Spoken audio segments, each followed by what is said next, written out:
Halo teman-teman, hari ini kita akan membahas sebuah cerita yang penuh kontroversi dan tentunya menarik untuk kita kaji bersama. Cerita ini bermula dari sebuah video tantangan yang diunggah oleh Ferry Irwandi, di mana ia memberikan tantangan kepada para praktisi santet untuk membuktikan kemampuan mereka. Ferry Irwandi adalah seorang YouTuber asal Jambi yang lahir pada tahun 1980. Ia merupakan lulusan Sekolah Tinggi Akuntansi Negara dan pernah bekerja sebagai pegawai negeri sipil (PNS) di Kementerian Keuangan sebelum memutuskan untuk fokus sebagai content creator. Di kanal YouTube-nya, Ferry sering membahas topik-topik seperti stoikisme, politik, pendidikan, dan fenomena sosial lainnya. Ia dikenal karena pendekatannya yang kritis dan analitis terhadap berbagai isu. Dalam tantangannya, Ferry menawarkan hadiah yang luar biasa besar, mobil Alphard dan uang senilai 1 miliar rupiah untuk siapa saja yang berhasil menunjukkan bukti nyata bahwa santet itu benar-benar ada dan bisa dilakukan. Tantangan ini jelas menuai banyak perhatian. Bagaimana tidak? Dengan tawaran yang sebesar itu, tentunya ini bukan hanya sekadar gimmick biasa. Ferry ingin membuktikan bahwa hal-hal seperti santet yang sering digunakan untuk menakut-nakuti orang atau bahkan untuk menipu sebenarnya tidak memiliki dasar ilmiah yang bisa dibuktikan. Ferry sendiri, dengan caranya yang tegas dan penuh percaya diri, menyampaikan bahwa ia tidak takut terhadap ancaman santet atau hal-hal mistis lainnya. Ia bahkan secara terang-terangan menyatakan bahwa sampai detik ini, belum ada satupun orang yang mampu membuktikan klaim mereka tentang kemampuan santet. Halo warga sipil sekalian, jadi 6 hari yang lalu gue bikin sebuah tantangan yang cukup kontroversial ya. Yang mana di tweet gue bilang kayak gini. Barang siapa yang bisa membuat gue muntah paku atau menyantet gue, maka dia akan mendapatkan sebuah unit mobil Alphard. Dan gue garansi, gue jamin, dan gue siap untuk bikin perjanjian resminya gitu. Dan itu rame banget direspon oleh orang-orang gitu, baik pro maupun kontra, dan nyebar bukan cuma di Twitter, di Instagram, dan di TikTok. Setelah video ini beredar luas, banyak yang bereaksi, baik dari kalangan yang mendukung pandangan Ferry maupun mereka yang merasa tersinggung dengan pernyataannya. Namun salah satu respons yang paling menonjol datang dari seorang mantan praktisi santet yang akhirnya menjadi pusat perhatian kita hari ini. Mantan praktisi santet, Ria Puspita adalah mantan praktisi santet yang telah meninggalkan dunia perdukunan dan kini aktif sebagai content creator. Ia sering membagikan pengalaman dan pandangannya mengenai dunia mistis, serta proses perubahannya melalui kanal YouTube miliknya. Ria juga kerap diundang dalam berbagai podcast untuk membahas topik-topik terkait pengalaman masa lalunya dan pandangannya saat ini. Ria Puspita menyampaikan pandangannya melalui sebuah dialog yang ditayangkan oleh channel Malam Mencekam yang menjadi pusat perhatian dalam cerita ini. Channel Malam Mencekam adalah sebuah kanal YouTube yang berfokus pada konten horor dan misteri. Kanal ini menyajikan berbagai cerita seram, pengalaman mistis, serta diskusi mengenai fenomena supranatural yang menarik minat banyak penonton yang menyukai genre horor. Dengan narasi yang mendalam dan penyajian yang menarik, channel Malam Mencekam berhasil membangun basis penggemar yang cukup besar di platform YouTube. Dalam dialog tersebut, ia tidak hanya mengkritik tantangan Ferry Irwandi, tetapi juga mengungkapkan emosi pribadinya yang cukup mendalam. Ia menyebut bahwa tantangan tersebut mengingatkannya pada masa lalu yang menyakitkan, membuka kembali luka lama yang menurutnya sudah tertutup. Ia juga merasa terganggu oleh komentar orang-orang yang terus mendesaknya untuk menanggapi tantangan Ferry. Luka lama saya kebuka karena banyak orang mengetik tidak tahu perasaan saya kayak gimana. Dengan gampangnya nyuruh saya nyantet Ferry. Tapi dengan statementnya si Ferry, saya di tag. Terus orang itu ngomong, coba dong tunjukin, coba dong tunjukin, coba dong tunjukin. Di sini saya ngeluka saya yang lama tuh, koreng saya timbul lagi. Hal yang menarik perhatian dalam dialog itu adalah pernyataan Ria tentang Ferry yang dianggap sangat berani. Ia mengungkapkan bahwa jika ada kondisi tertentu yang memungkinkan secara moral atau hukum, ia tidak akan ragu untuk menunjukkan sikapnya terhadap Ferry. Pernyataan tersebut meskipun disampaikan dengan beberapa syarat, tetap menimbulkan pertanyaan besar bagi banyak orang. Pernyataan ini menuai perhatian karena bisa saja ditafsirkan sebagai sesuatu yang lebih serius, terutama dalam konteks konflik ini. Kalau seandainya Tuhan mengizinkan boleh halal saya Ferry, saya nggak mau pakai santet, biar pakai tangan saya aja. Halal dan saya dilindungi sama hukum. Saya Ferry yang menonton dialog tersebut merespons dengan video kedua yang tegas. Dalam videonya, ia menyampaikan bahwa pernyataan seperti itu tidak dapat dianggap enteng dan perlu ditindaklanjuti dengan serius. Setelah Ferry Irwandi mengunggah video keduanya yang berisi tanggapannya terhadap pernyataan Ria Puspita, situasi mulai memanas. Dalam video tersebut, Ferry dengan jelas menyatakan bahwa ia menganggap pernyataan dari dialog Ria di channel Malam Mencekam sebagai bentuk ancaman yang nyata. Halo semua, tadi gue baru nonton video Malam Mencekam ya, channel YouTube Malam Mencekam yang mana bintang tamunya Ria Puspita ya, mantan dukung santet.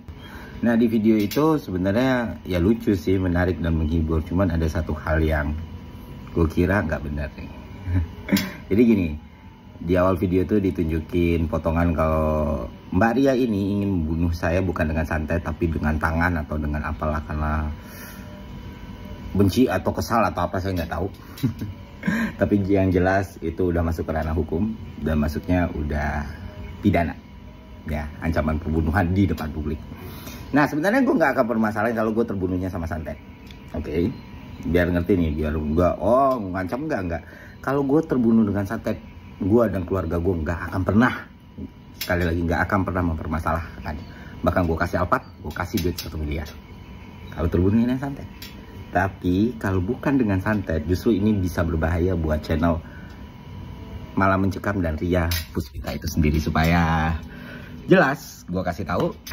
Ia pun memberikan ultimatum kepada Ria Puspita dan pihak Malam Mencekam untuk meminta maaf dalam waktu 24 jam. Jika tidak, Ferry menyatakan bahwa ia akan mengambil langkah hukum untuk menindaklanjuti hal ini. Jadi dalam 1 kali 24 jam untuk Mbak Ria Puspita dan channel apa tadi? Malam Mencekam. Saya beri 2 pilihan. Kalian bisa lolos dari konsekuensi apapun kalau bisa santet saya dalam 1 kali 24 jam.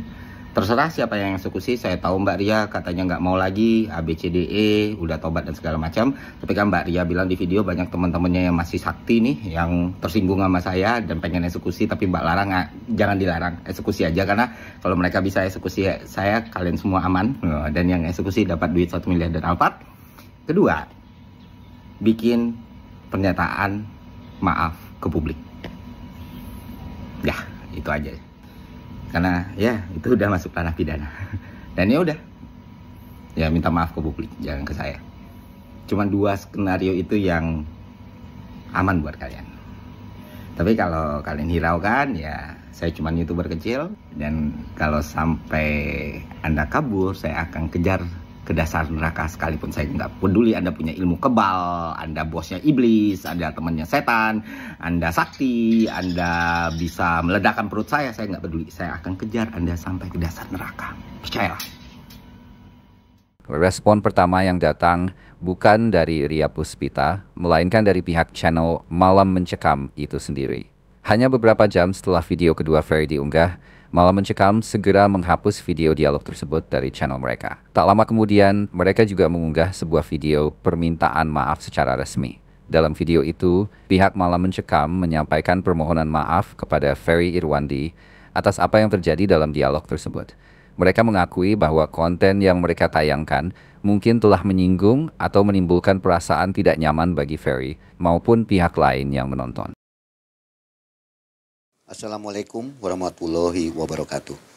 Di kesempatan baik ini, saya Mang Ei, host Malam Mencekam, dan Humas Perwakilan dari channel YouTube Malam Mencekam akan menyampaikan sebuah permohonan maaf kami yang sebesar-besarnya kepada Mas Ferry Irwandi atas video kami yang berjudul Santet Hadiah 1 Mobil Alphard, saya jawab di sini. Di mana konten video tersebut menyinggung dan membuat tidak nyaman. Sebagai bentuk tanggung jawab, saat ini kami sudah men-take down video tersebut. Mungkin dari bagian Humas Ya, Mencekam. terima kasih Mang Ei atas kesempatannya. Saya mau menyampaikan sebagai Humasnya Malam Mencekam, kami Malam Mencekam setuju dengan pernyataan Mas Ferry terkait tentang apabila. Dan akhirnya Mang Ei dan Humas Malam Mencekam sekali lagi mengaturkan mohon maaf yang sebesar-besarnya. Ini menjadi pembelajaran untuk kita semua. Ya, betul. Mudah-mudahan Malam Mencekam ke depannya akan lebih berhati-hati dan lebih baik lagi. Ya. Assalamualaikum Warahmatullahi wabarakatuh. warahmatullahi wabarakatuh. Permintaan maaf ini menunjukkan respons cepat dari Malam Mencekam untuk meredakan situasi. Namun, hal ini juga meninggalkan satu pertanyaan besar. Bagaimana tanggapan Ria Puspita terhadap ultimatum yang diberikan oleh Ferry? Apakah ia akan mengikuti jejak Malam Mencekam dengan meminta maaf? Atau justru memilih untuk tetap bertahan dengan pernyataannya? Saat ini, publik masih menunggu bagaimana Ria akan merespons.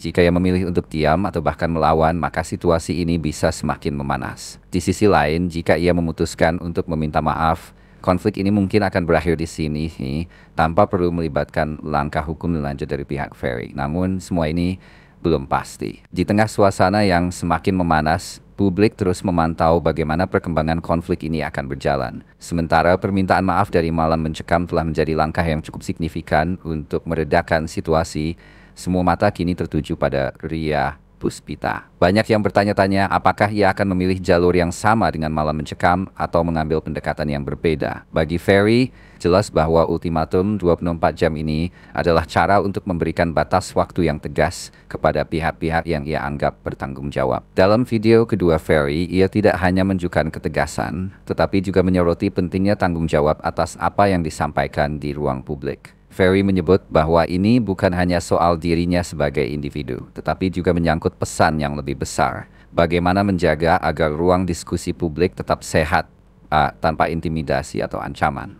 Namun, jika kita kembali ke pernyataan Ria Puspita, ada beberapa elemen yang membuat situasi ini menjadi lebih rumit. Walaupun ia menggunakan syarat seperti kalau Tuhan mengizinkan atau kalau hukum membolehkan, pernyataannya tetap memiliki potensi untuk ditafsirkan sebagai ancaman serius. Dalam konteks hukum, ancaman seperti ini tidak selalu bergantung pada intensi asli pelaku, tetapi lebih kepada bagaimana pernyataan tersebut diterima oleh pihak yang diancam. Dengan kata lain, jika Ferry merasa terancam atau khawatir atas keselamatannya akibat pernyataan ini, maka sudah cukup untuk memenuhi unsur ancaman dalam ranah hukum. Kini waktu terus berjalan, dan publik menunggu apakah Ria akan merespons dengan permintaan maaf atau memilih untuk tetap diam. Jika ia memutuskan untuk tidak meminta maaf, ini bisa membuka babak baru dalam konflik ini. Ferry mungkin akan melanjutkan rencananya untuk membawa kasus ini ke ranah hukum. Namun, jika Ria memilih untuk meminta maaf, maka konflik ini kemungkinan besar akan berakhir di sini. Sebagai penonton, kita semua mungkin memiliki rasa penasaran yang sama. Apa yang akan terjadi selanjutnya? Akankah Ria Puspita memberikan pernyataan baru yang menenangkan situasi, atau apakah Ferry akan mengambil langkah lebih jauh untuk menegakkan keadilan sesuai dengan apa yang ia yakini? Melihat kasus ini secara holistik, ada banyak pelajaran yang bisa kita ambil. Tidak hanya dari konfliknya, tetapi juga dari bagaimana kita memandang dunia di sekitar kita. Kasus ini membuka ruang untuk merenungkan beberapa hal mendalam tentang manusia, komunikasi, dan tanggung jawab di ruang publik. Satu, tentang keyakinan dan logika. Konflik ini pada dasarnya berakar dari pertentangan antara keyakinan yang sifatnya mistis dan pendekatan yang lebih berbasis logika dan sains. Di satu sisi, ada kelompok yang percaya bahwa hal-hal seperti santet adalah kenyataan yang bisa berdampak pada kehidupan seseorang. Di sisi lain, ada sosok seperti Ferry Irwandi yang ingin membuktikan bahwa klaim semacam ini tidak berdasar dan justru digunakan sebagai alat untuk menipu atau menakut-nakuti orang. Namun yang perlu kita renungkan adalah bagaimana kedua sisi ini bisa berdialog tanpa harus jatuh ke dalam konflik atau ancaman. Keyakinan adalah sesuatu yang sangat personal. Tetapi ketika keyakinan itu dibawa ke ruang publik dan berinteraksi dengan pandangan yang berseberangan, seringkali memicu gesekan. Disinilah pentingnya kita untuk belajar berpikir secara terbuka, tidak hanya mempertahankan keyakinan sendiri, tetapi juga mampu menguji apakah keyakinan itu berdiri di atas dasar yang kuat. 2. Kekuasaan kata-kata. Pernyataan yang disampaikan oleh Ria Puspita menunjukkan bagaimana kata-kata memiliki kekuatan besar. Bahkan ketika niat asli dari pernyataan itu adalah ekspresi emosi atau hiperbola, dampaknya bisa jauh lebih besar dari yang kita bayangkan, terutama ketika disampaikan di ruang publik.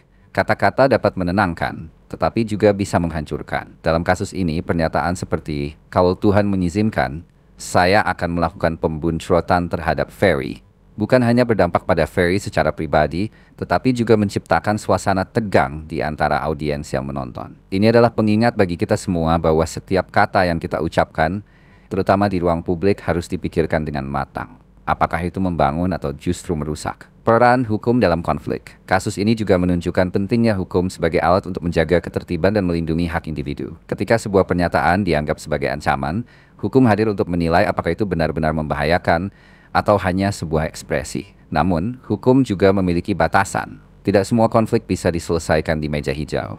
Ada aspek-aspek lain seperti moralitas, empati, dan rasa tanggung jawab yang juga harus menjadi bagian dari solusi. Sebagai masyarakat, kita juga punya peran dalam setiap konflik yang muncul di ruang publik.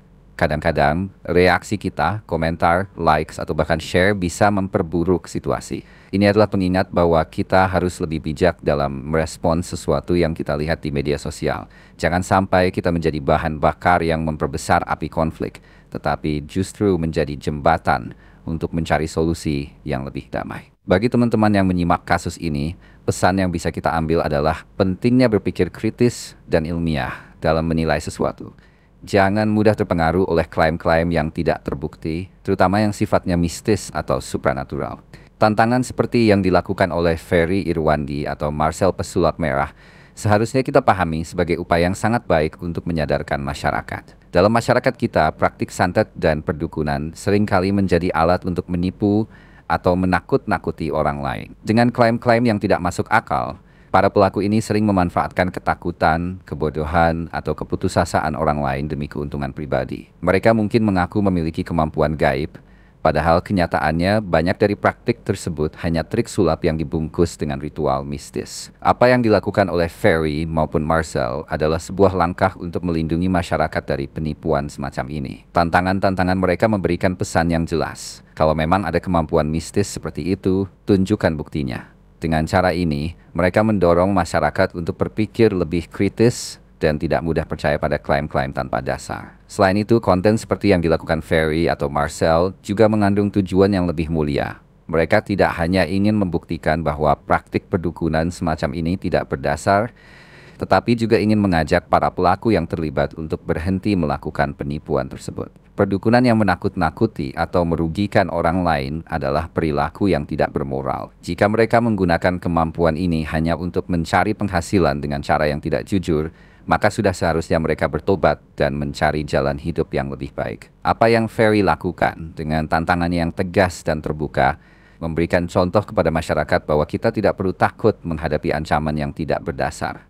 Hal yang sama berlaku untuk Marcel Pesulap Merah yang selama bertahun konsisten membongkar trik-trik perdukunan yang hanya mengandalkan manipulasi dan kebohongan. Kedua sosok ini, dengan cara masing-masing, menunjukkan keberanian untuk melawan sesuatu yang telah lama menyesatkan banyak orang. Intinya, tantangan seperti ini bukan untuk mempermalukan siapapun, tetapi untuk melindungi masyarakat dari tipu daya yang merugikan. Dan bagi para pelaku yang masih mengandalkan praktik perdukunan untuk menipu atau menakut-nakuti orang lain, pesan ini seharusnya menjadi pengingat untuk segera berubah.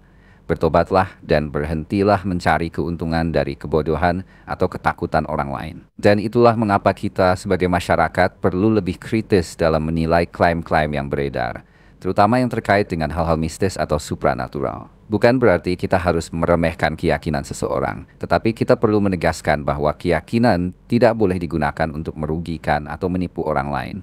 Sebagai bangsa yang terus berkembang, kita memiliki tanggung jawab untuk memisahkan mana yang nyata dan mana yang hanya ilusi agar tidak ada lagi orang yang dimanfaatkan oleh para penipu yang menggunakan kedok perdukunan. Kasus ini juga memberikan kita pelajaran penting tentang pentingnya keberanian untuk melawan hal-hal yang merugikan masyarakat, bahkan jika itu berarti menghadapi banyak tekanan atau ancaman. Sosok seperti Ferry Irwandi dan Marcel Pesulap Merah telah menunjukkan bahwa kita bisa menggunakan akal sehat, ilmu pengetahuan, dan logika untuk membongkar kebohongan yang sudah lama bercokol di masyarakat. Ini adalah langkah yang tidak mudah, tetapi sangat dibutuhkan, terutama di era di mana informasi dapat menyebar begitu cepat melalui media sosial. Akhirnya, untuk teman-teman yang menonton video ini, mari kita gunakan momen ini sebagai refleksi. Jika ada hal-hal di sekitar kita yang tampak tidak masuk akal, jangan ragu untuk mempertanyakan dan mencari kebenaran. Jangan mudah tertipu oleh klaim yang besar, apalagi jika itu digunakan untuk menakut-nakuti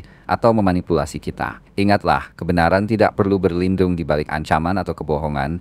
Kebenaran berdiri sendiri, jelas, dan dapat dibuktikan. Dan tentunya, kita akan terus mengikuti perkembangan cerita ini. Kita tunggu bagaimana tanggapan dari Ria Puspita dan langkah apa yang akan diambil oleh Ferry Irwandi selanjutnya. Apakah konflik ini akan berakhir dengan permintaan maaf atau justru berkembang menjadi sesuatu yang lebih besar? Kita lihat saja bersama.